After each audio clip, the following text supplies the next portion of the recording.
Good night, ladies and gentlemen. Now, we'll begin first with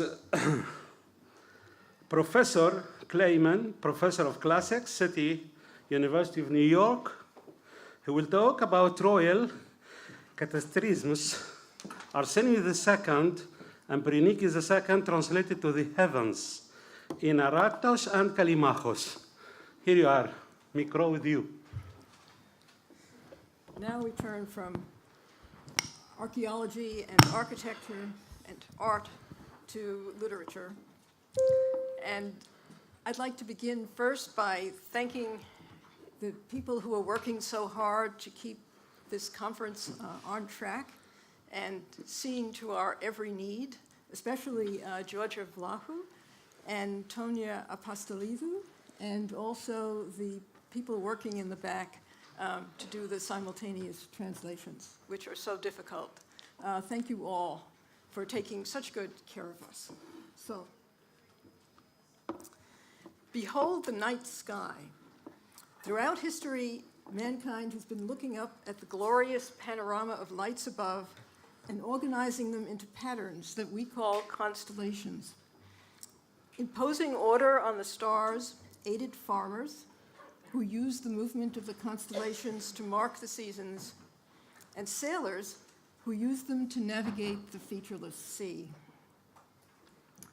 Various ancient civilizations connected the dots differently and called the constellations by different names. This is a modern star chart, but what we see here, above the yellow line anyway, that represents the ecliptic, is a Greek view of the night sky of the northern hemisphere. It was heavily influenced by Babylonian and Assyrian astronomy and astrology, but it's still distinctly Greek. Now, as you can see from the titles of the constellations in this more simplified version, the patterns detected in the stars are objects, animals, and people with connections to Greek myth. They are not the Olympian deities. There's no constellation that was said to be Zeus, Hera, or any of the others. Rather, the Greeks saw a bull, a bear, a snake, a charioteer, a plowman, a wagon, and some human figures. These were not the Olympian gods, but heroes or characters in their associated myths. So in the northern hemisphere, which we're looking at here, we can see Heracles, see it just right there, and Perseus up here, and the Dioscuri, who are here as the Gemini, all children of Zeus. But in myth, they were once humans who walked the earth. And so one might ask, how did they get up there? The answer in each case is a story about the process by which a mythical character became a constellation. Both the process and the story are called catasterism. We do not know when the Greeks first started naming constellations. Homer mentions 4, incidentally in Odyssey 5, where Odysseus is steering his raft at night after his departure from Circe's island, and there are 5 on Achilles' shield. But the first systematic account of them, for which there is some evidence, is Hesiod's Astronomia. We have only a few fragments in Testimonia of that work, but Tzitzis tells us in his commentary on the Works and Days that it contained the earliest catasterism in Greek literature. The story of Zeus transforming Atlas's 5 daughters into the star cluster called the Hyades. And we know of another in the 5th century, when Penniasus explained how Heracles ascended to the heavens as the so-called kneeling man. He was the kneeling man upside down. The slide is not upside down, as you can tell from the title. But it was in the 3rd century BCE that catasterisms became a literary genre, when Eratosthenes of Cyrene, the 3rd librarian at Alexandria, collected as many as he could for his Katasterismoi. This was a prose catalog of a familiar Hellenistic type. 2 epitomes of it are still extant. but it fell to two great poets, his older contemporaries, Aratus and Callimachus, to realize the full potential of catasterism as court poetry. For monarchs like the Ptolemies, what greater delight could there be than finding themselves illuminated in heaven? The best-known Hellenistic catasterism is, of course, Callimachus's Lock of Berenice, or Berenike, which I'll talk about in a moment. But it wasn't his first. That would be Arsinoe's apotheosis, which Callimachus celebrated in a poem that must have been written shortly after her death in 268 BCE, or possibly 270. This is fragment 228, Pfeiffer's great edition of Callimachus. The title is preserved by the Diageses, which tells us that the queen, who was the wife and sister of Ptolemy Philadelphus, was snatched up by the Dioscuri.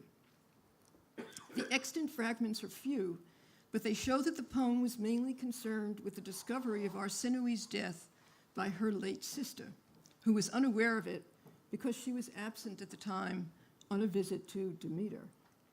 The fragments also specify the location in the sky where the Dioscuri ultimately deposit Arsinoe, under the stars of the wagon. Now, we know from no less an authority than Homer that this wagon is the constellation Ursa Major. That is somewhere in here. Right in there. Okay, and actually, there. Now, when we look at a star chart, however, Arsinoe's name doesn't appear. What we find under the wagon is Virgo. As you can see on this star chart, which was drawn by Dura in 1515. Okay, so here she is. You can tell her by her green wings here. So she's the one under the wagon who is also the bear. Those are two names for the same constellation.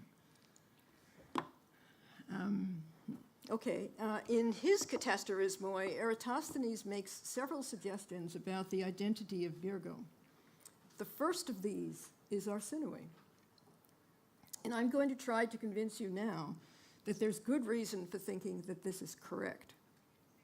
We need not be put off by the fact that Arsinoe was no maiden. When Callimachus wrote his poem, she had been married 3 times, had had 3 children, and was already dead. But that didn't stop him from addressing her as nympha, that is, bride.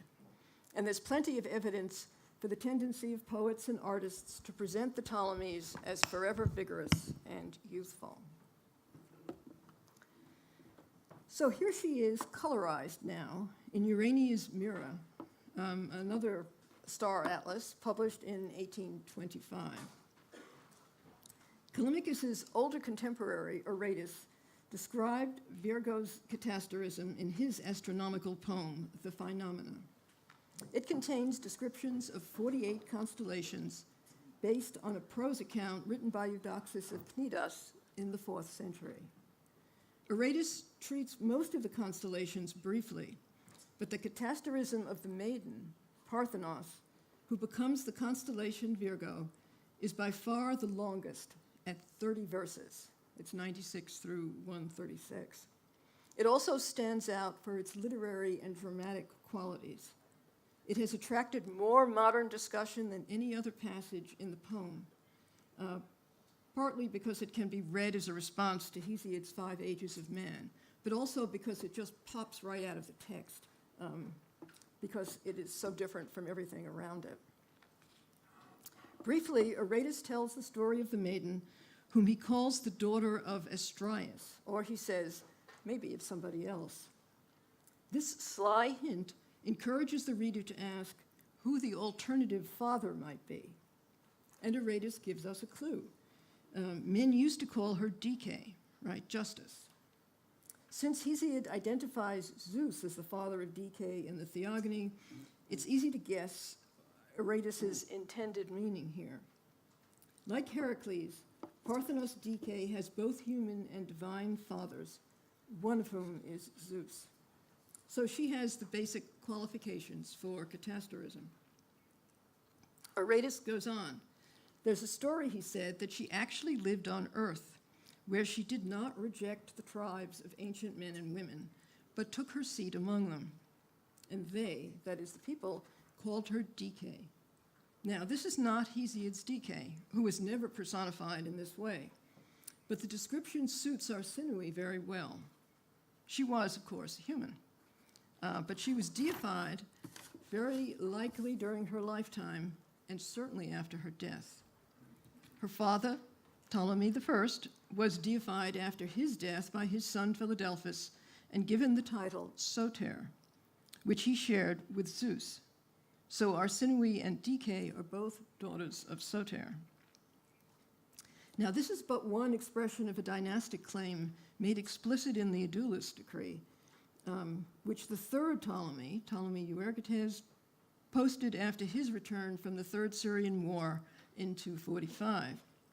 He states baldly in the opening lines that he's a descendant on the paternal side from Heracles, son of Zeus, and on the maternal side of Dionysus, son of Zeus. The claim clearly extends beyond himself to his predecessors. Now, in Aratus's account, Dike's life on Earth represents a golden age, before there was war. And I quote, "When the ox and the plow, together with Dike herself, queen of the people, giver of good things, supplied their every need," unquote. Now, this role was not at all typical of Hesiod's Dike, but it fits Arsinoe well. He calls her Potnia, queen, and this could be used equally of human queens and of goddesses. And the lavish generosity of the Ptolemaic royal couples, their truphae, was a trait they liked to emphasize. Then Aratus continues, in the Silver Age, Dike began to withdraw, to rebuke men for their evil ways. She prophesies the coming of war with its related bloodshed, and finally, in the Bronze Age, she abandons mankind altogether and flies up to the heavens, right? So here her wings are yellow. But this is the time, Aratus says, when banditry took hold, and men first tasted the flesh of the oxen at the plow. In Arsinoe's lifetime, this could describe the coming of the Chromonidean War. This conflict pitted a coalition including Egypt, Athens, Sparta, and other Greek cities under Antigonus Gonatas, the ruler of Macedonia. Athens was Antigonus's principal target, and we know from an inscription from Rhamnus that Antigonus used pirates to supplement his naval operations against the city. We also know that Antigonus's men, on more than one occasion, systematically burned Athenian crops and pillaged the countryside. Poetically put, his armies were feasting on the oxen of the field that Dike warns of in Aratus's poem. Now, Arsinoe herself died suddenly at the start of the war in 268 or 270. And this could explain the prophetic tones in which Dike speaks of it in Aratus's account. She talks about a time in the future when there will be discord among men. Just at the time of her death or immediately afterwards, an Athenian statesman, Hermonides by name, proposed a decree in the Athenian assembly urging other Greek states to join the alliance. The decree says that Philadelphus, in accordance with the policy of his ancestors and his sister, is openly zealous for the common freedom of the Greeks, that is, for the independence of Athens and the others from Macedonian control. The reference in the decree to the king's ancestors is not unusual in Hellenistic inscriptions. The reference to the king's sister is extraordinary. It has sometimes been used as evidence of Arsinoe's political power, unprecedented for a Greek woman. But even without going that far, it certainly associates her personally with the war. In the event, she died at the war's inception, and a poet viewing in retrospect the context of her sudden death might be inspired to portray it as a self-determined response to the violence ahead. Aratus says she flew up to the heavens, where she now can be seen near conspicuous booties, holding in her hand a gleaming ear of corn. So, oh, you can't see booties in this. I'll show you in a minute. Anyway, here's the gleaming ear of corn down there. The speaker, it's the brightest star in the constellation. Okay, the constellation Bootes is the plowman and provides excuse me, a suitable agrarian environment for Arsinoe, for whom the ear or ear of corn is a significant iconographical feature. Her namesake in Hesiod had nothing to do with agriculture. In his golden age, food springs up spontaneously without human effort. This dream of food without labor is understandable in rocky Askra, Hesiod's hometown, where nothing would grow. But the difference highlights Egypt's fertility and suits Arsinoe, who is sometimes identified with Demeter. As you can see here in this beautiful coin, her personal iconography includes not just one cornucopia, but two. We also know of streets in Alexandria named Arsinoe Carpophorus, the bearer of bounty, and Arsinoe Eleusinia, after Demeter's principal festival.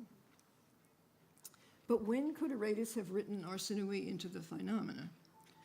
I have some ideas about this, but there's not enough time now to work them through here.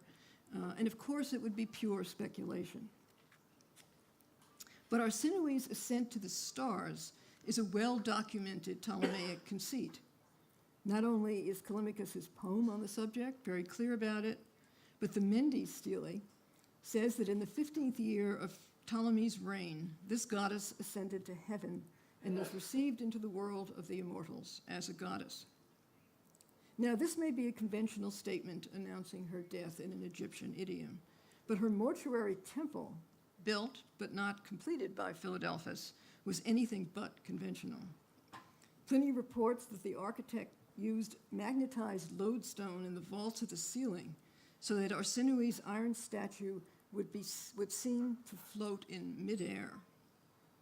And this gives added significance to Aratus's description of the maiden, that she flew up under the sky. Kidd notes, he's the principal editor of Aratus, that Aratus is thinking of the constellations as attached to the undersurface of the sky, as opposed to Homer's Epuranioi, the gods who live above the sky. So here is Virgo in the sky, next to the coma Berenike, the lock of Berenice.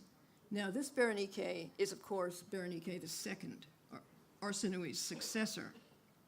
How a lock of her hair ascended to the heavens is told in Callimachus's famous poem, which concludes Book 4 of the Aetia. And here are two views of it, one more fanciful and the other more real. The story is that this new constellation was discovered by the astronomer Conon in 247 BCE, after Berenike sacrificed it in fulfillment of a vow that she had made for the safe return of her husband, Ptolemy III, from the Third Syrian War. The lock was dedicated at the temple of Arsinoe Zephiritis and promptly disappeared. The lock recounts himself what happened next.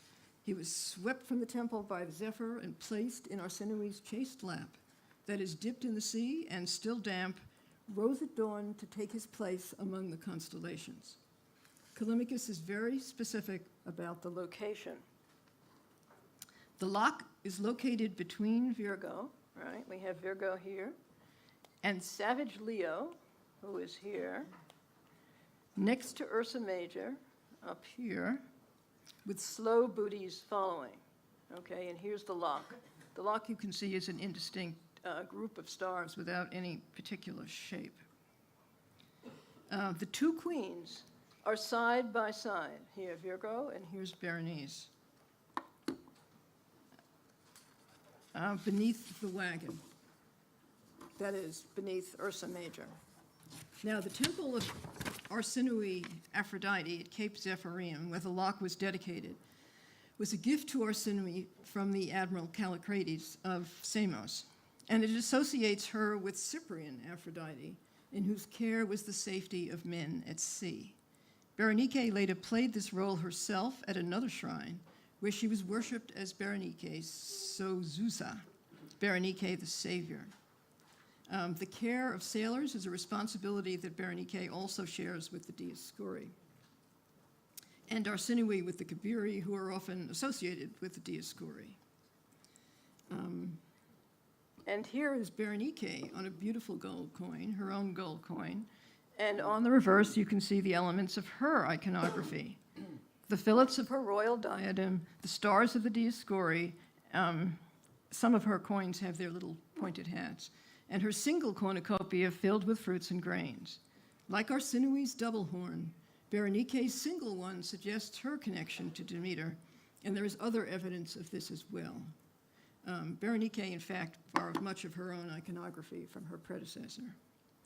And here they are together forever in their celestial home, Virgo and the Lock under the Bear. In an unprecedented literary coup, the poets commandeered the very heavens to dignify their royal patrons and place them in that coveted space between the merely human and the divine. Here they are on permanent display, with Heracles and the Dioscuri in a veritable tableau of Ptolemaic iconography, always alight in the night sky, doing their essential jobs, guiding sailors safely through the sea, informing farmers of the seasons and the weather, and inspiring mankind to live in justice and peace. In short, they are revealed as guarantors of universal order, rising and setting with the sun, the moon, and the stars. Who could look at the night sky and doubt their power, or doubt the power of the poets and the poetry that put them there? Thank you.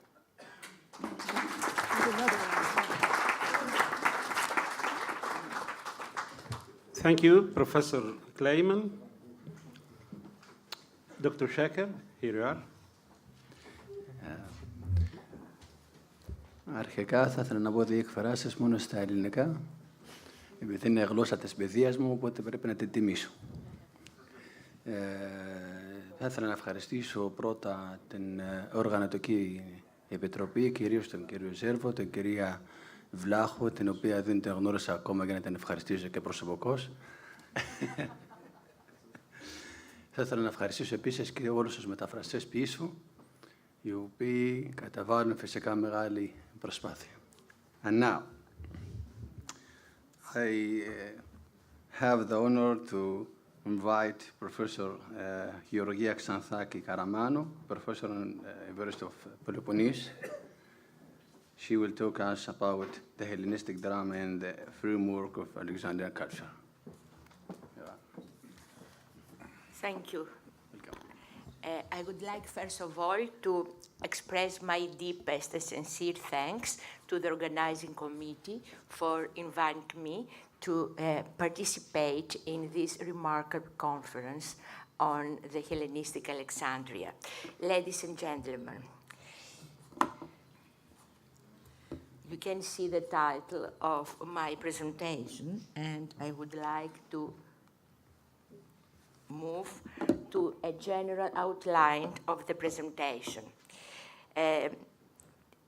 Regarding dramatic poetry, the Hellenistic era is primarily a period of the great development of new comedy, and particularly menander, whose influence was tremendous on the Roman and the European theater.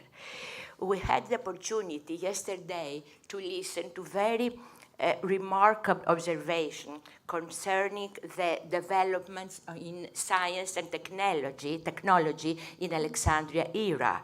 I'll try just to shed some light on another field not so well known, the field of the theater.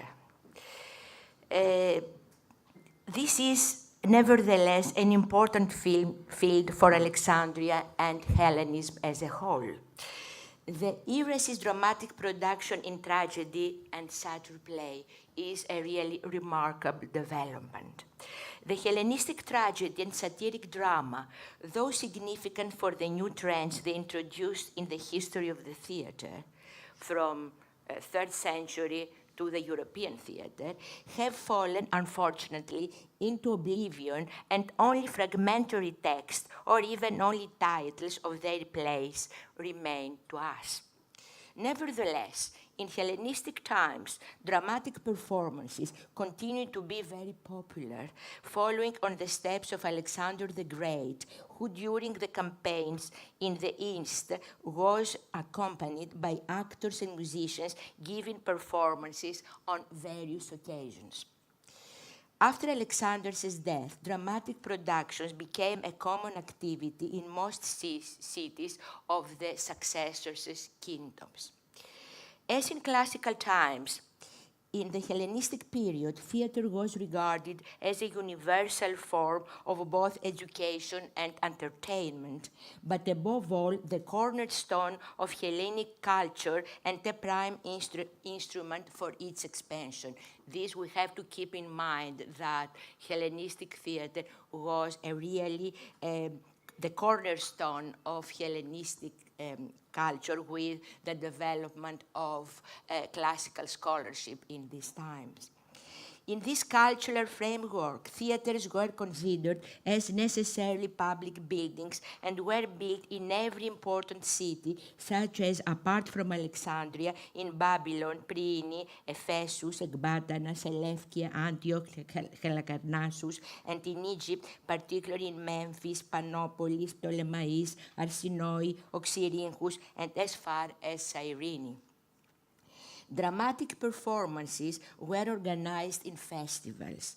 The performance of Greek drama in various places in Hellenistic age points to a widely recognized Hellenic cultural heritage, which was mainly Athenocentric. We know that classical drama flourished in Athens. So we move from this Athenocentric character and we go now to the Hellenistic cultural framework. So this new cultural environment combined cosmopolitan and multicultural elements with Hellenic cultural identity as its core. The development of theatrical activity and the remarkable popularity of the theater in Hellenistic times were greatly facilitated by the creation of a new Hellenic cultural community who invested in the wide expansion of Hellenic education and cultural past, also for political reasons. The Ptolemies and the Hellenistic rulers in general were significantly involved in dramatic production, a fact that reveals their profound belief in drama's cultural and political value, which also contributed to their political aims and royal propaganda. The Ptolemaic court reality fostered tragedy in 3rd century Alexandria instead of the religious and the political context of Athenian drama. Thus, festival names such as the Ptolemaia in Alexandria and in Delos were added to the traditional name of the Dionysia. We have Dionysia in 5th century Athens, now we have Ptolemaia in Alexandria, and reflected thus the Hellenistic kings' pursuit both to display their power and identify themselves with the Hellenic culture and tradition. It is worth noting that Ptolemy II Philadelphus, probably in the Ptolemaia of 275, presented his great procession with representation of Dionysus, Alexander, Ptolemy I, and Ptolemy II. This procession sheds light, we know of this procession from Calixenus of Rhodes. So this procession, and this is important to have in mind also, sheds light on Ptolemy's aspiration to present himself as the successor of Alexander the Great and Dionysus in a merging of political power and culture. We move now to the revivals and new plays. We speak of the Pleiad. Despite the ambitious efforts of the Ptolemaic dynasty, the three great 5th century dramatists, especially Euripides, ruled the era's theaters.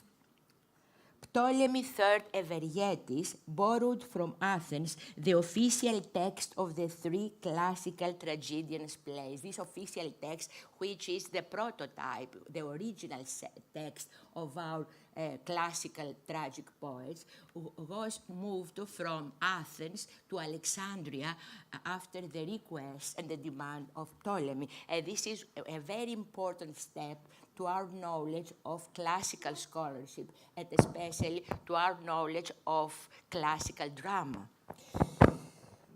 These papyrus scrolls with the original text shows the importance attached to Greek tragedy by the institution of the Alexandria Library, a sort of canon edition, namely of a recognized edition, which led to the establishment of Aeschylus, Sophocles, and Euripides as the models, as the classics of tragedy.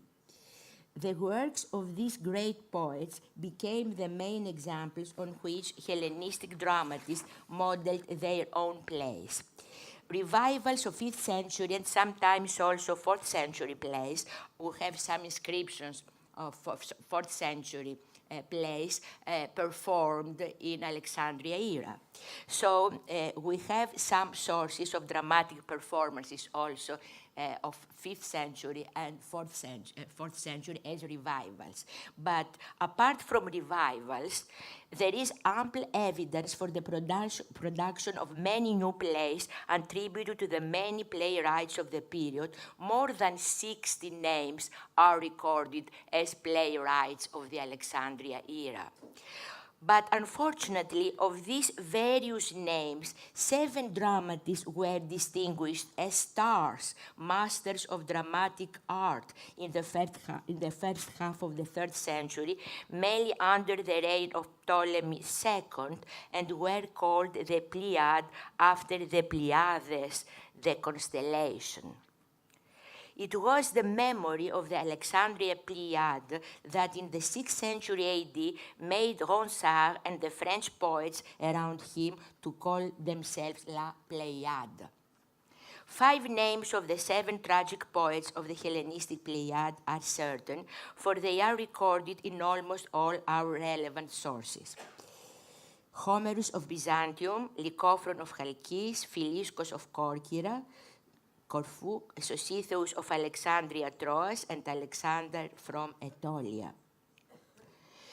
The fact that from the large number of plays attributed to the dramatists of the Pleiad, only some few verses have survived to us.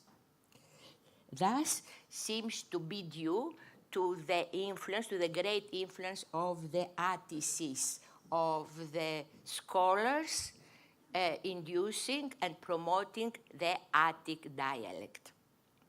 This literary group, the Atticis, established the superiority of 5th century drama and led to the disappearance of Hellenistic dramatic production and also of many other good Alexandria verses. This was a real pity. Regarding our sources, the main sources of the Hellenistic drama are, first, the fragmentary sources preserved in later authors, especially Athenaeus in his Dipnosophis, 2nd to 3rd century AD, and compilators such as Tobius, 5th century AD. Second, evidence on the biographies of dramatists in commentators and lexicographers, especially the Suda, a 5th century lexicographer, very important for our knowledge of personalities and lexical elements. Third, information on the performances of tragedies and satyr plays in inscriptions and works of art, such as sculptures, terracottas, frescoes, mosaics, and so forth. Unfortunately, time is very limited to show some, and the subject is very, very wide to have the time to. But I hope that in the written form of this paper, the slides will be included. So, regarding the subjects of Hellenistic tragedy, A variety of subjects were dramatized, which were drawn both from the traditional mythological cycles treated in the 5th and 4th century and from historical events of earlier or recent history. Aristotle, in his Poetics, had observed that the finest tragedies were composed around a few houses, a few noble families. Accordingly, all the subjects proved to be effective in the previous 2 centuries, such as the stories of Oedipus, Hippolytus, Heracles, Pentheus in the Bacchae, and Andromeda, continued to be treated in Hellenistic era. Nevertheless, the age's dramatists showed the predilections for themes not treated by their classical predecessors. The most famous of all these singular titles is, of course, Lycophron's Alexandra, the only Hellenistic play survived in its entirety. It is a very strange composition described by the Suda as an obscure poem. It comprises in an extended monologue a messenger speech referring to Cassandra's prophecies uttered exactly the day Paris' ships set sail from Troy. Cassandra, Priam's daughter, is an alternative name, Cassandra or Alexandra, as we have Paris Alexandros, his brother, alternative names. So, Alexandra or Cassandra, prophecies of the future sufferings of both Greeks and Trojans. The poem is entirely out of the established dramatic forms. It seems not to be destined for a usual performance and is rather a dramatic monologue destined for reading, an anagnostikon drama. We have such anagnostika dramata from the 4th century, and really is a tragedy destined for reading. So, this monologue of Cassandra has many echoes, expressions, and phrases received from Aeschylus' Agamemnon and Euripides' Trojan women. Its language is full of rare words, peculiar metaphors, and reference to well-known characters with enigmatic names. Alexandra comes under no definite literary genre and consists of a merging of styles, epic, lyric, and dramatic, which is an artistic novelty of a very Hellenistic nature. I was glad to hear that in art also we have this mixture of styles, Ionic and Corinthian, Doric, and we have also in literature a mixture, an osmosis of various previous literary genres. This is a peculiarity of Alexandrian literature, of Alexandrian literature. So, Alexandra concluded, we can say that it develops as an expanded monologue speech, a monologue speech, functions as an independent tragic play with a unique, sensational female role. Some of the era's entirely new tragedies dealt with historical subjects. We know historical subjects from Aeschylus' Perse, and we have also in the 4th and in the 3rd century many historical subjects. So we have some titles like the Cassandrese and the Marathoni of Lycophron, the men of Marathon, the heroes of Marathon perhaps, as well as the Themistocles and the Pherei, the men of Pherei of Moschion, men of Pherei in Thessaly. By Moschion. Moschion is one of the most distinguished post-classical playwrights. It most probably belongs to the 3rd century. There are some also expressions, some thoughts that he may belong to the 4th century as well, but the majority of scholars date him to the 3rd century nowadays. The Pherei of Moschion deserves some special attention in view of 2 interesting fragmentary texts preserved from that play. You have your handout, I think, with the 2 main fragments preserved from that play. The tragedy seems to have dealt with the murder of Alexander, the notorious tyrant of Phere, the denial of burial rights to his body, possibly by his successor to the throne, and the strong opposition, possibly by an Athenian, to this denial of burial. Let's recall Antigone and his opposition to Creon. It's exactly the same theme. The contrast between the cruelty of the dead tyrant and the demand from the application of religious and moral demands of the society doubtless created powerful dramatic effects as shown by the preserved fragments. The third fragment is that we have in front the two verses. It is vain to outrage a dead man's shadow. Piety ordains to punish the living, not the dead. The longest and most remarkable of Moschion's texts is the second text we have in your handouts. I don't know if everybody has a handout. If not, I'm deeply sorry. So, the longest and most remarkable of Moschion's text, and probably one of the most significant of Hellenistic tragedy, seems also to belong to the Phere in view of the coincidence of thought. The issues of man's earlier existence, of the value of culture, and of the religious and moral principles are vividly treated. Moschion's Hellenistic erudition is clearly echoed, for his account reads like a summary of the various views of progress held from the pre-Socratic philosophers onwards. Time, necessity, and nature, as well as long experience, are the forces created cultural advance. Verses 18 to 22. Following the traditional rationalistic view, Moschion tells how from the primitive stage, when the law was weak and violence supreme, man's intellect contributed to the rise of civilization by building fortified cities and establishing the burial customs as a direct result of moral development. Moschion's voice is that of a highly refined and educated community. The erudition and the cultural development of the Hellenistic society is clearly suggested in this significant text. The development of political and social themes, especially in historical plays, points to the political character of Hellenistic tragedy. Interesting political and moral ideas and concepts of everlasting value are expressed in the era's tragic fragments, such as the freedom of speech and the praise of boldness and courage.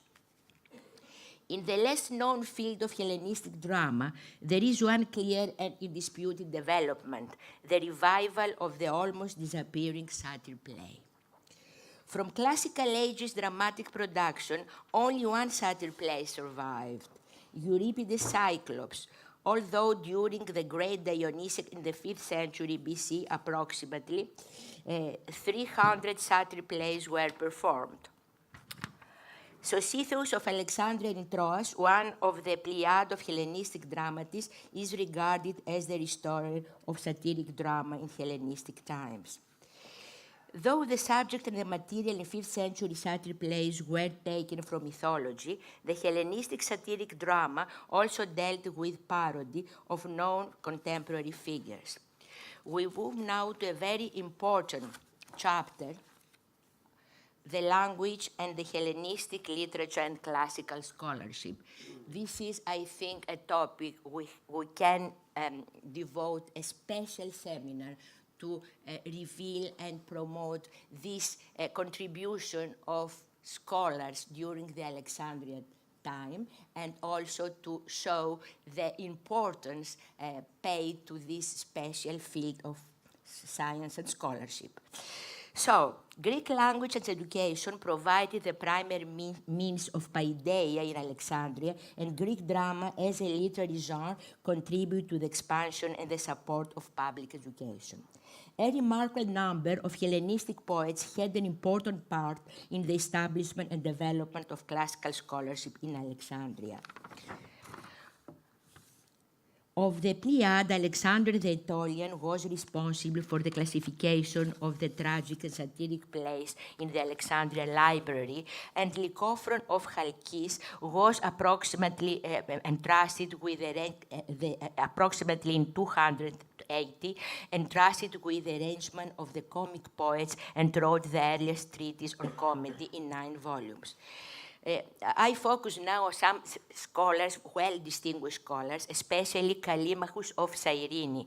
Ladies and gentlemen, Callimachus of Cyrene is a pioneer scholar, is the founder of scientific bibliography. Excuse me, but you have 3 minutes. In 180 volumes, he had registered the most distinguished authors of all literary genres. So, Callimachus' list provided the model for the establishment of classical authors, for the canon of authors ever since, and the Hellenic heritage to modern world. For this fusion of poetry and classical scholarship, it should be added that the principal directors of the Alexandria Library, namely Zenodotus, Apollonius of Rhodios, Eratosthenes, Aristophanes of Byzantium, and Aristarchus of Samothrace, were also distinguished commentators of classical texts, the founders and the pioneers of classical studies in Alexandria and the world. The intellectual circle of the museum and the library worked both to preserve classical tradition and cultural memory in Alexandria, an era of cosmopolitanism and multicultural elements. This cosmopolitan and multicultural dimension is distinctly echoed in the Exagogy of Ezekiel, a play of a Greek-speaking Jew. We have the osmosis of Jews and Hellenes in this time, and also the osmosis of Hellenes and other nations. Professor Georgia, time limit. Can I continue in 2 minutes? 2 minutes, okay. Okay. So, I think something of special importance, that one. Okay. So, we have a play of a Greek-speaking Jew named Ezekiel. This extensive tragic text provides a typical case of cultural osmosis, of cultural syncretism, since it combines Jewish history and the conventions of Greek tragedy with a clear reception of Aeschylus and especially of the Perse. Ezekiel's Exagogy proves the tremendous influence of Greek tragedy and Greek language in the multicultural Alexandrian society. So, concerning the performance, unfortunately I don't have time to just to show the difference in the theater, in the theatrical building. So we know that in classical theaters we have here in the orchestra, the chorus singing their choral odes, and we have a completely different stage building in Alexandria times. We have 2 main theaters, the theater of Priene, we can see here, and the theater of Ephesus here. So, the main difference is that we don't have the communication between the chorus and the actors. We have a stopping of communication because the chorus sings interludes and volume, and the actors played their roles. That's why the stage building was different now, and we can see this different very, very quickly. So, for instance, we have here the proscenium. This is the frontage of the ground floor. We have the 2-story theaters. Instead, let's recall the theater of Dionysus and the theater of Epidaurus. So, we have here 2-story theater, and here the frontage of the ground floor. Sorry. You take from there is a limit time, and you take from the time of the other speakers. So, just to say the conclusion, only the conclusion. So, I leave the theaters, and just to say the conclusion. I you have 30 minutes. some 30 other minutes person? until now. So, I'm deeply sorry about that. So, just the conclusion of this presentation. So,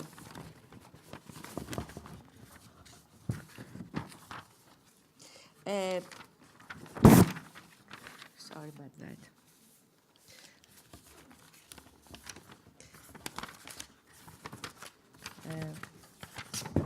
So, just to say a few words about the conclusion, we have seen some interesting new developments. For instance, the promotion of classical scholarship, the new theatrical building, and first of all, the multicultural and various composition of the society.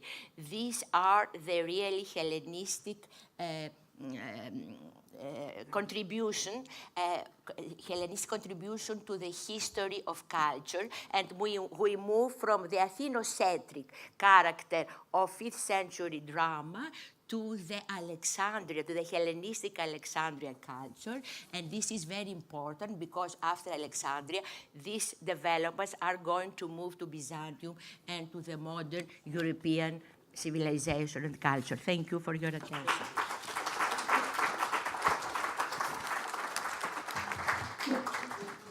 Thank you for this long presentation for Professor Georgia.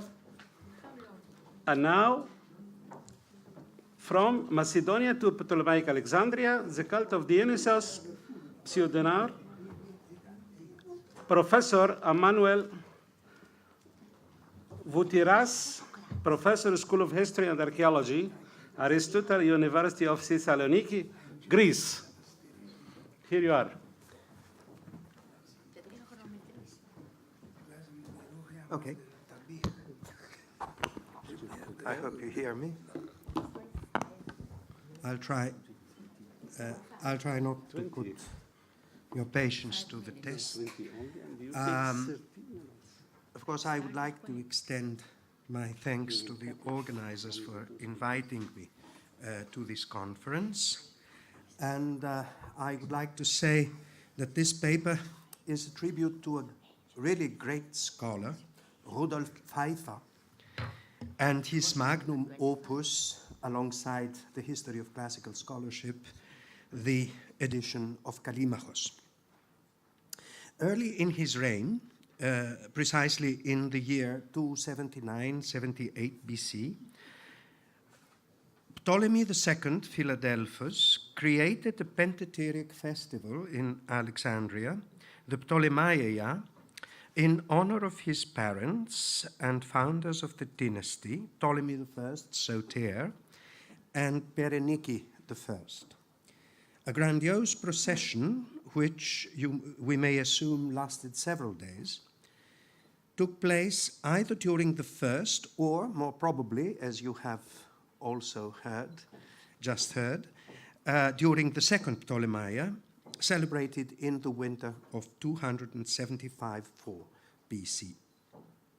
This memorable procession was described in detail by Calixenos of Rhodes in the 4th book of his treatise on Alexandria, which was written either under the reign of Ptolemy IV Philopator, from 221 to 204 BC, or somewhat later in the beginning of the 2nd century. Drawing from official records on, as he says himself, on the celebrations of the Pentateuch. We possess a substantial portion of Callimachos' account, namely the description of the section of the procession dedicated to Dionysos and his followers, which is reproduced in the Dipnosophistai of Athenaios of Naucratis. A particularly spectacular feature was a large statue of Dionysos carried in a wagon carried in a wagon and escorted by priests, priestesses, and various groups of maenads. Now, you see the text here. on the screen, and I will read you my English translation of it. After these came a four-wheeled cart, 14 cubits long and 8 wide, drawn by 180 men. Upon this was a 10-cubit statue of Dionysos, pouring a libation from a golden carchesion. It's a type of vessel, wearing a purple chiton reaching to his feet, and on top of that, a transparent saffron-colored robe, a krokotos. Wrapped around him was a gold-spangled purple mantle, himation. Set before the god was a Laconian mixing bowl of 15 measures, and also a golden three-legged table, this is the tripus, on which lay a golden censer, a golden thymiaterion, and 2 gold fialae full of cassia and saffron. The statue was covered with a canopy, a skias, sort of baldacchino, decorated with ivy, vine, and other fruits, and attached to it were crowns and fillets, tainii, and thursoi, and drums and headbands, mitrae, and masks, satiric and comic and tragic. After the cart, there followed priests. This is a necessary addition, ep ekoluthun. There followed priests and priestesses, and something, the text is corrupt there, you see the crux, and all sorts of religious groups, theasoi, and women bearing likna, winnowing fans. After these came Macedonian women, maketai, called Mimalones, and Basarai and Lenai. This is a correction, we shall come back to it. Their hair flowing free, and some crowned with snakes, and others with smilax and vine and ivy. Some of them held in their hands daggers, others snakes. Now the Penteteris was, in its conception, a purely Greek festival, and the extravagant procession described by Calixenus was clearly inspired by religious processions organized in almost every part of the Greek world. There is furthermore ample evidence that Dionysos was revered as an ancestral god, as a patrios theos, in Macedonia, and that processions honoring him were famous and very popular well into the Roman imperial period in such cities as Thessalonica and Edessa.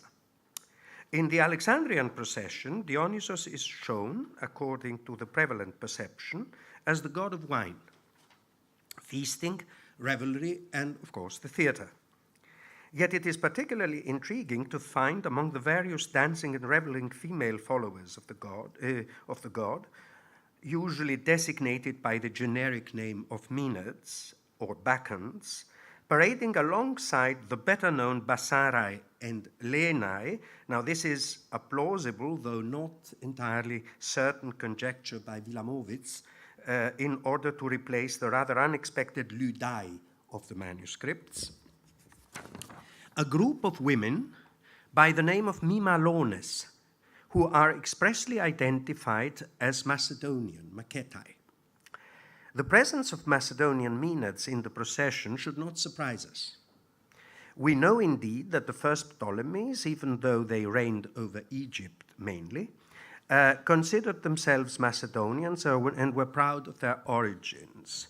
I just remind that Callimachos, in his hymn on to Delos, calls Ptolemy Philadelphos simply the Macedonian, or Macedon, without any other qualification. A general, albeit very approximate, impression of the appearance of the followers of Dionysos, of the grand procession of Ptolemy Philadelphos, can be provided by a group of small bronzes of late Hellenistic date representing Dionysos, a satyr playing the double aulos and two maenads in the Louvre. The statuettes were reportedly found in the region of the Nile Delta. On the other hand, the Dionysos of this group, nude but for the small himation wrapped around his left shoulder and arm, and the Andromedes, light boots he wears on his feet, is very different from the huge statue of the procession described by Calixenos. You see the Maenad, though, with the tambourine, which gives you an impression of how these women were clad. The costume of the statue of Dionysos is indeed noteworthy and deserves comment. We are told that the god wore a long chiton reaching to his feet and a krokotos, a saffron-dyed mantle. Both garments, but especially the krokotos, are typical of feminine attire.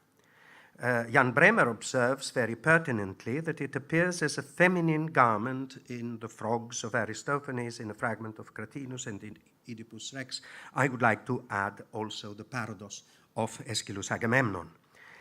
The statue displayed in the procession represented therefore Dionysos as an effeminate god, a theleumorphos, and probably young as well, as he appears in the Bacchae of Euripides. An adequate idea of the appearance of this statue can, I think, be provided by the relief figure of Dionysos on the marble basis of a choregic tripod found in Athens and kept in the National Archaeological Museum. It's on the left.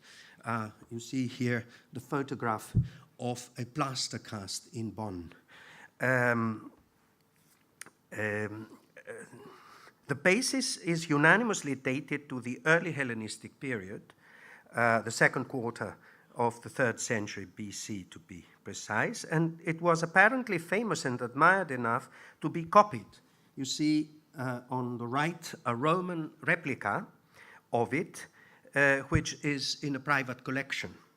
It was exhibited for a short period of time in the Antiken Museum in Basel before disappearing again into the British antiquities market. Interestingly, the combination of a Dionysos of feminine appearance and a group of women, virgins to be precise, recurs in a Macedonian legend which must be related to the procession of Philadelphos, for it provides precisely the reason for which the Macedonian Maenads were known as Mimalones. The story is told by Polyainos, a writer of Macedonian origin, as he says himself, who lived in the time of the Antonine emperors. Now, you have the text, and I will read you again my translation of it. Argaios was king of the Macedonians, Galauros of the Taulanti. It's this staccato style of Polyanos. The Taulanti made an incursion into Macedonia.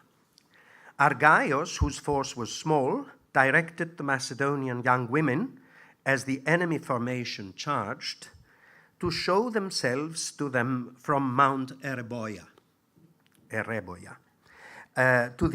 So the assailants charged, and the young women appeared and poured down from the mountain in a numerous body, brandishing thursoi instead of spears, their faces covered with wreaths. Galauros was intimidated, for he mistook from far away the young women for men, and he sounded retreat, whereupon the Taulanti fled, throwing away their weapons and also abandoning their pack animals. Argaios, having thus won a victory without a fight, founded a sanctuary for Dionysos Pseudanor, and this is the underlined part which interests us here. Pseudanor is the fake man, the sham man. And he ordered that the young women, whom the Macedonians from old times called Clodones, be called Mimalones for having imitated men. The use of women in men's attire to surprise a numerous enemy by giving the impression that a large military force is ready to attack is in fact a quite common stratagem known in many variants and from many different cultures. A Greek example, other than that of Polyainos, is offered by Aeneas Tacticus, or Aeneas Tacticos, an author of the 4th century BC.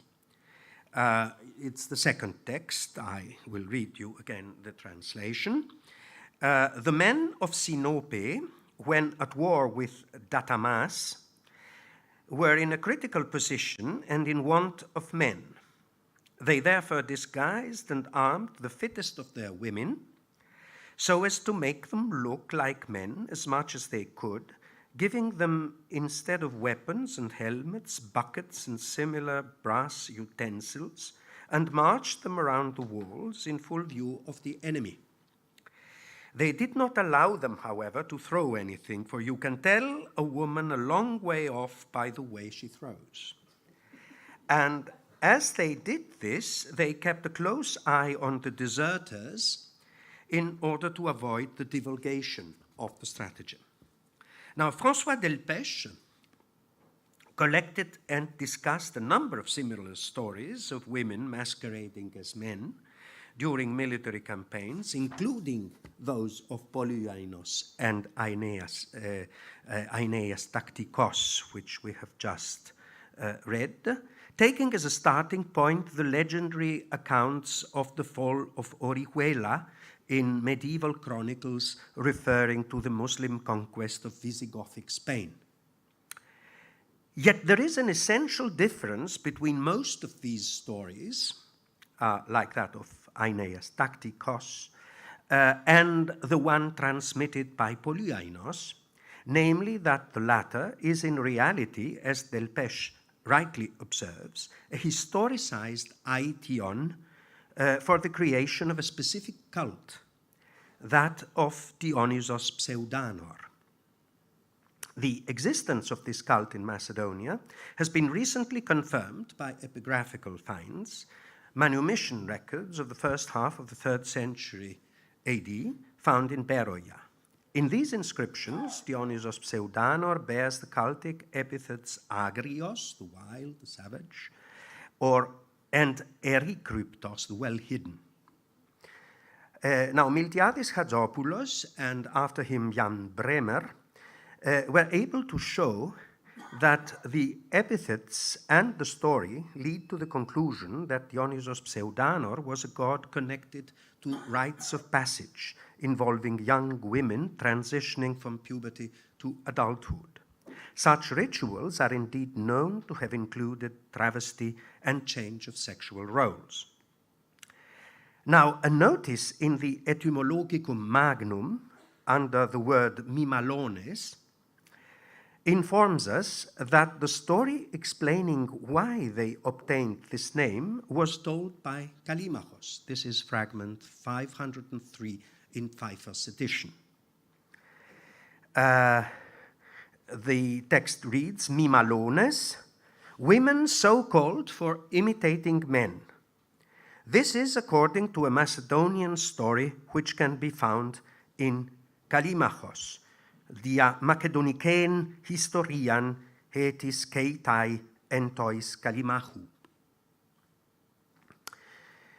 The story stood probably in the great poetic work of Callimachos, the Aitia, as already Hemsterhuis rightly observed. Pfeiffer writes in his edition, in very elegant Latin, Etion est et cultus Dionysi Pseudanoros et metonomasias mulierum.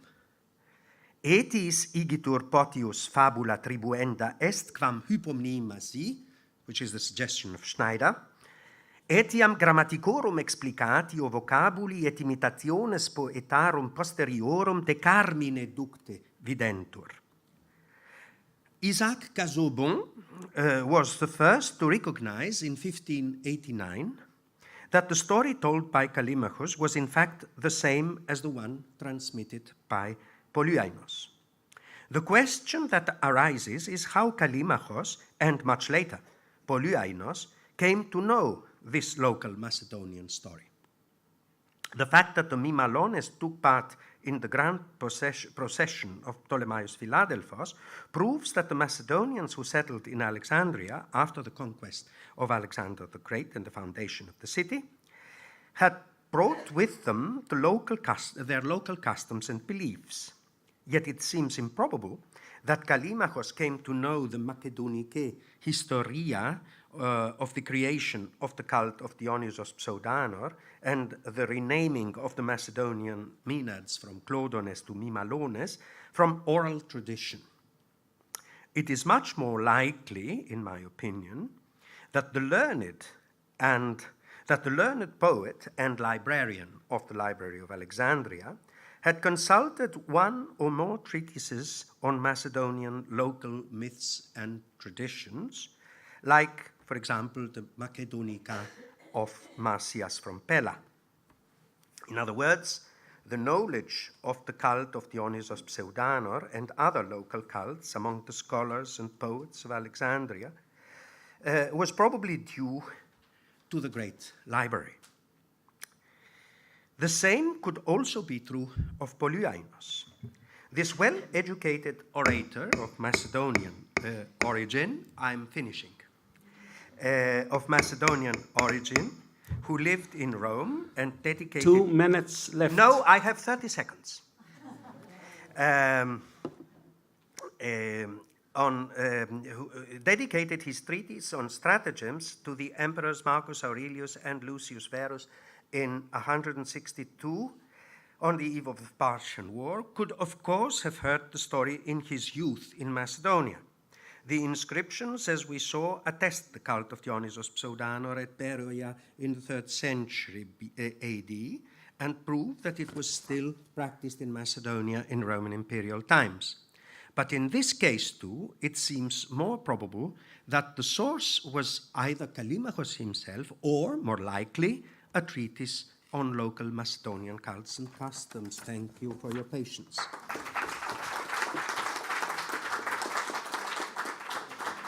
Thank you.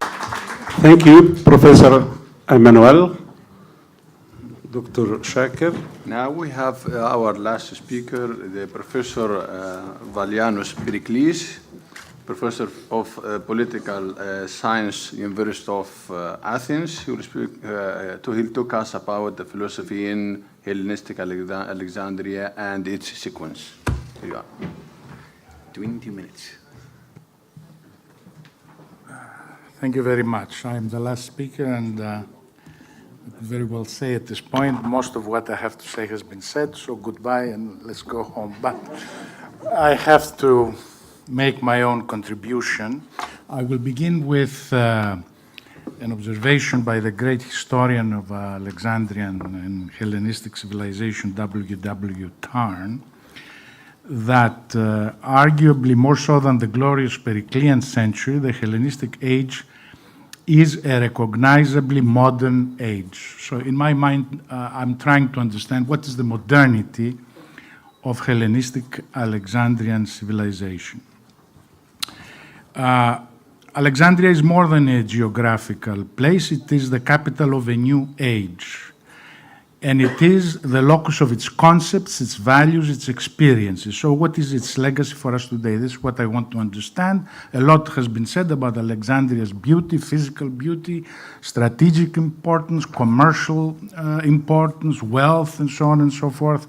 My interest, my concern here is the ideas that we have inherited from Alexandria. And of course, the most important idea, I think, is the construction of a unified world, the meeting of Hellenic and Oriental cultures, whereby both changed and both became richer in comparison to their previous separation and periodic hostility.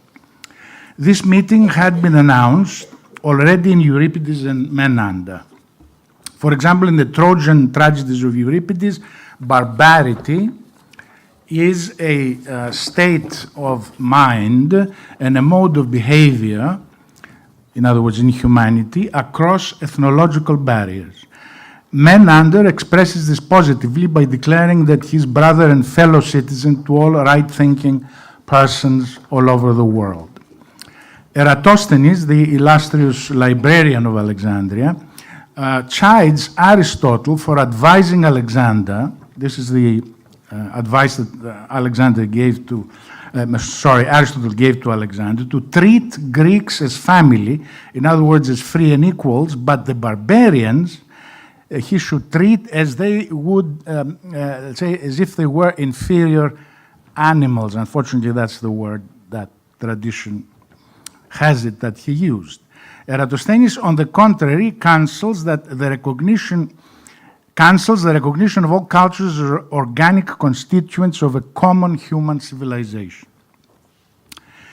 Plutarch, in his Perialexandrou Tihis Iaretis, takes up and repeats the strictures of Eratosthenes against Aristotle and argues that Alexander did the opposite of what Aristotle had counseled him to do. In other words, he united humankind through reason, logo, and not through violence, demanding of all nations that they should consider the whole inhabited world as their fatherland and as their relatives all people of a just mind. Πατρίδα μεν την οικουμένην προσέταξε η γης θε πάντας, συγγενείς δε τους αγαθούς, αλλοφίλους δε τους πονηρούς.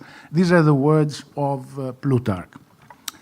So, οικουμένη, cosmopolis, the breaking down of the parochial barriers of the classical city-state, the opening up of the intellectual and moral perspectives of humanity to the vistas of universality. This is the most important philosophical legacy of the Alexandrine era, as the great historian of the period, again, J.B. Bury, claims and underlines and proves.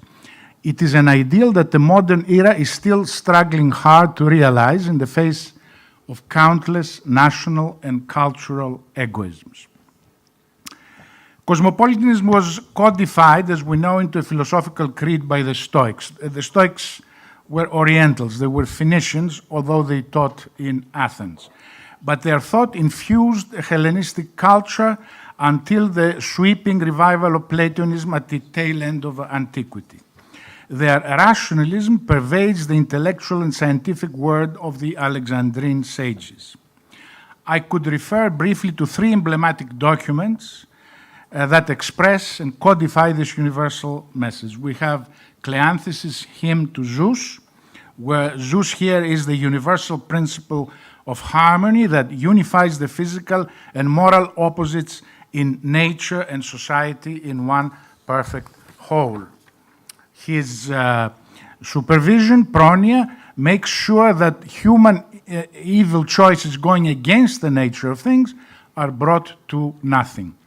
The recognition of this universal reason is the root of eudaimonia, eudaimonia. This is the basic moral teaching of the Stoics. Secondly, we have the hymn of Callimachus by the same name, in other words, a hymn to Zeus. Callimachus was the great Alexandrian poet and chief functionary of the library who composed the Pinakes, the annotated catalogue of the works assembled in this pioneering institution. His hymn now subjugates the cosmic functions of Zeus to a political imperative, and this is the distinctive mark of his poetry. Zeus is the fountainhead and guarantor of political justice, the protector of all just and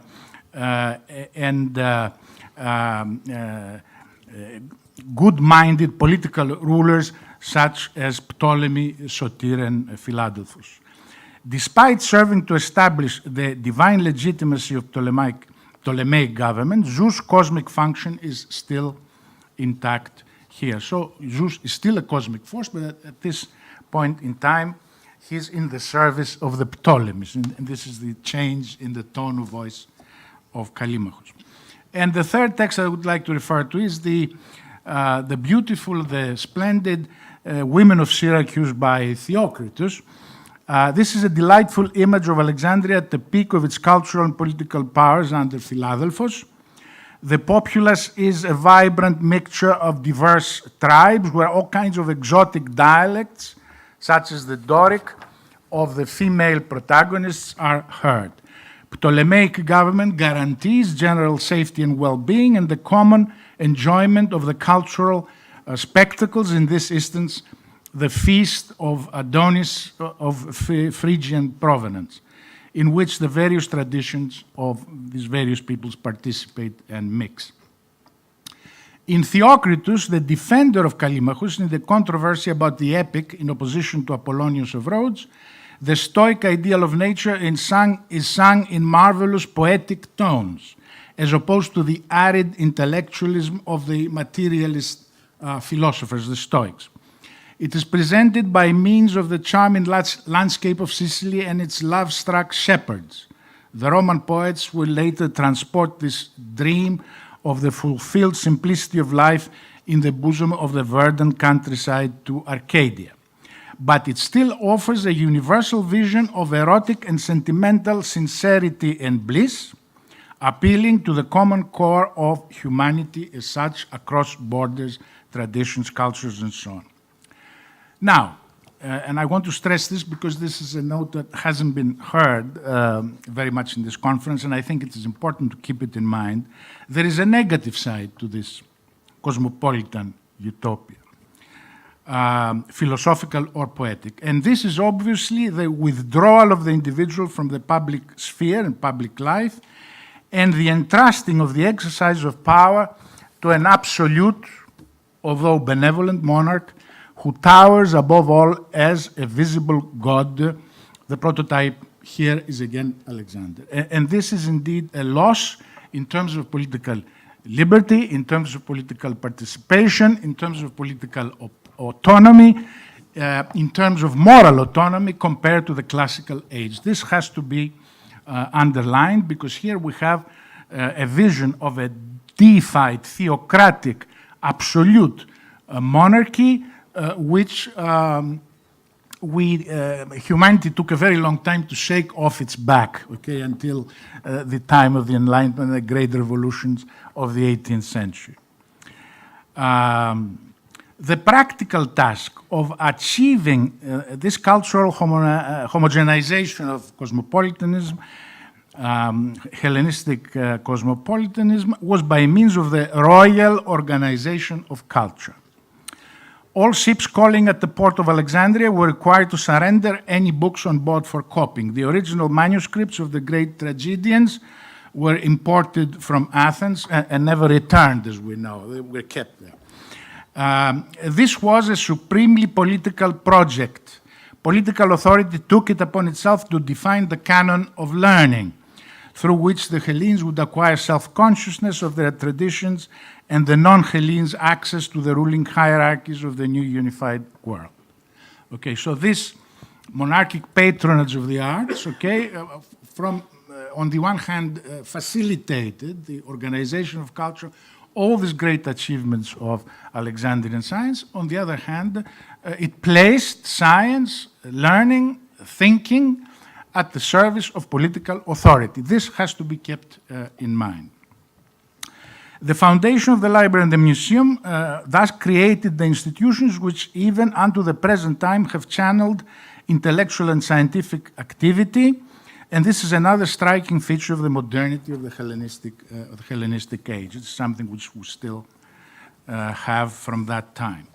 Within this institutional framework, a brand new science was developed. Again, we heard something about that, the science of philology.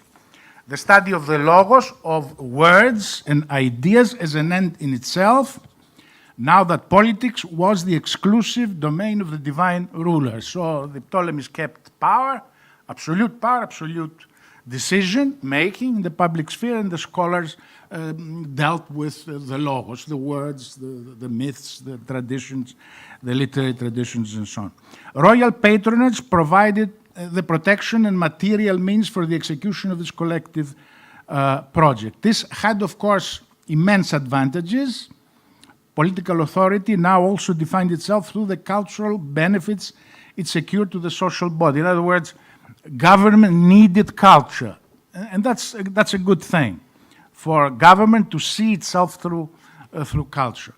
But it also hid, and I want to stress this as well, great dangers, as we hinted above when we discussed Callimachus, and when it becomes clearly apparent in the 17th Idyll of Theocritus, which is, I would say, an extreme and rather shameless flattery of Philadelphus and the Ptolemies. It is a poem which is full of wonderful language and imagery and so on, but if you distill the political message, there's something very, very distasteful about it. So this is the negative side again, which I would like to bring out. In any case, Philadelphus himself seems to have been an accomplished scholar, interested in the arts, as we heard, and so on, something which guaranteed intellectual freedom of extraordinary latitude, and in fact, the immense variety of theoretical and artistic points of view in Hellenistic times is another striking feature of the period, another mark of its modernity. That's the good side of this organization of culture that I was talking about.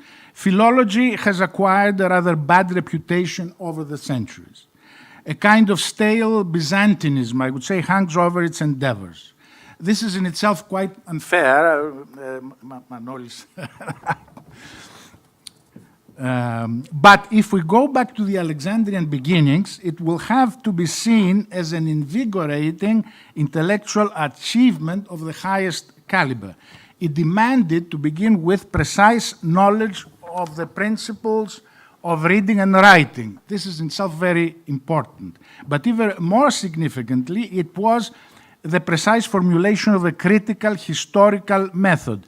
It stressed the integrity of the texts at hand and the identification of what we might call the mind of their author, over and beyond the variant readings and renditions of their works.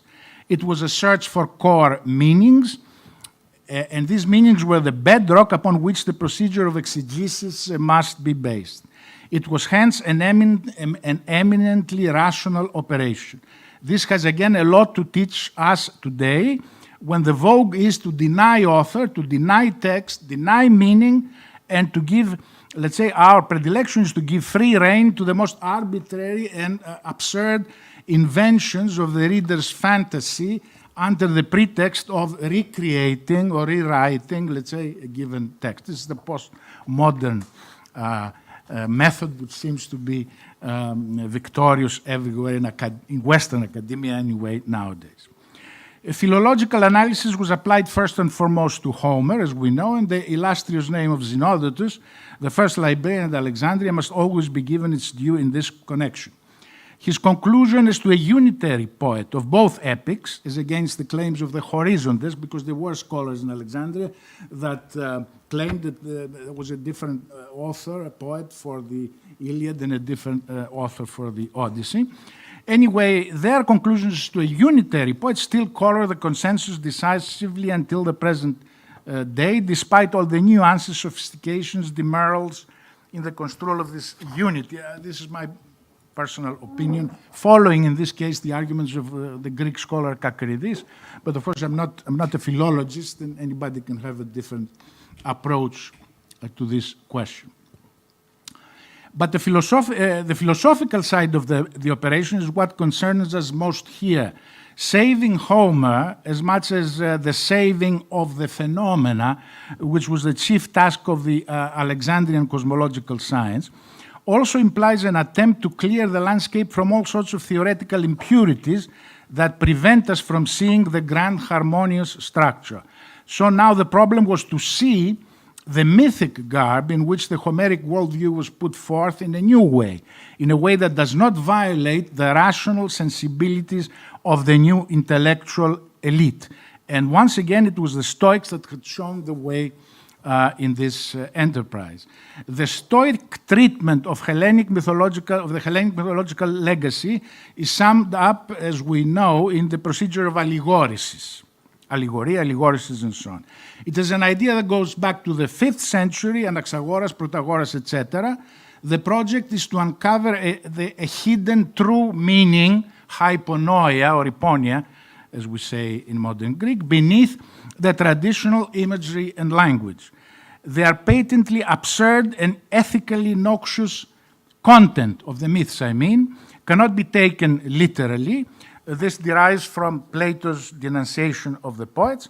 The gods and heroes are devices of the artistic imagination in order to imply either the forces of nature or the psychological drives in the human breast which lead to moral conflicts. This road had already been prepared by Euripides, as we know. Thus, Homer in particular can be justified as an allegorist and cleansed from ethical impurity in his presentation of divinity. This is the work of a certain critic, Heraclitus, not the famous philosopher, but the critic of the 1st century AD, who sums up this allegorical tradition in the approach to the myths and Homer in particular.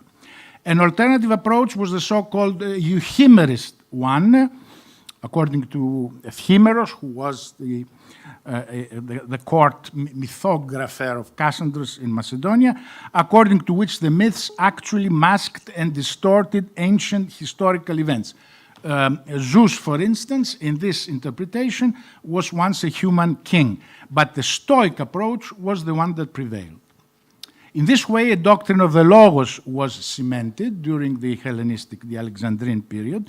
Logos as the law-governed orderliness of nature, Logos as right thinking in practical life ethics, and Logos as the proper organization of society under, of course, wise monarchical leadership, etc. These were the critical keys that unlocked the Hellenic heritage and made it available to every just man, agathos, across the ecumeny.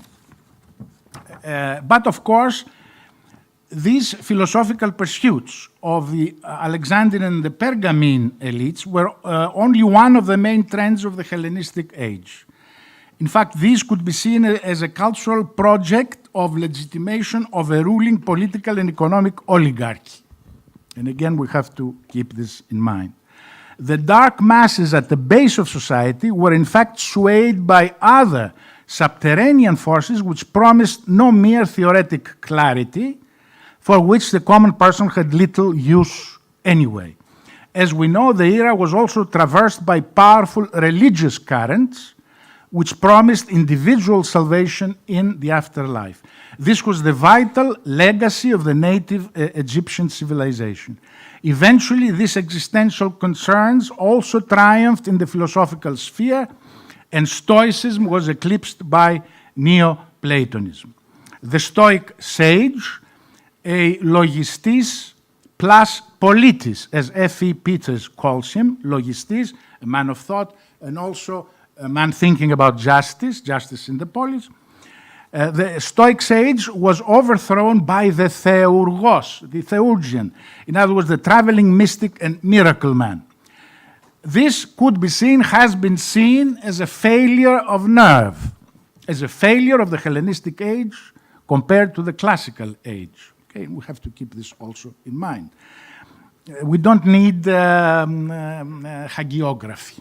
Okay, we have to look at things as they are and not as we like to idealize them, okay, ex post facto. So this could be seen, as I say, as a failure of nerve. In any case, it signified eventually the end of Hellenic and Hellenizing antiquity. Plotinus was the last rationalist attempting to halt the drive towards outright ecstatic religiosity. His Neoplatonism was still a theoretic reconstruction of ontology, of the ontological structure of reality. In fact, Plotinus was mixing Platonic and Aristotelian concepts in order, one might say, to solve Aristotle's problem of the third man. That's all I need, less than that. But after Plotinus, all the dams burst, and Neoplatonism became outright theurgic, a mystical science of the occult, with the Chaldean oracles and Hermes Trismegistus thrown into the mix. In this context, allegory was now usurped by theology. Philo of Alexandria employed it in order to clarify the hidden meaning of the Old Testament, which he could read only in its Greek version, the Septuagint, in such a way as to make it compatible with the Platonic image of the intelligible world. The ideas are now the content of God's mind, outwardly expressed through the God's logos, referred to by Philo, the great Jewish philosopher of Alexandria, Neoplatonic philosopher of Alexandria, as the Son. In fact, the claim now was that Plato had been taught by Moses as well. I mean, he went all the way. The catechetical school of Alexandria, Clement and especially Origen, made full use of the Philonian paradigm in the service of Christian Christological theology. And in this way, we see that the last legacy of the Alexandrian period, the Hellenistic period, was this ferment, this religious ferment of the Alexandrian soul, which again stamped and shaped and formed the most inner and existential sensibility even of us today here. Thank you very much. Thank you, Professor Pericles. I think we have no time, but we can receive 2 questions. Any questions? Thank you very much. Too late for questions. Yeah, thank you.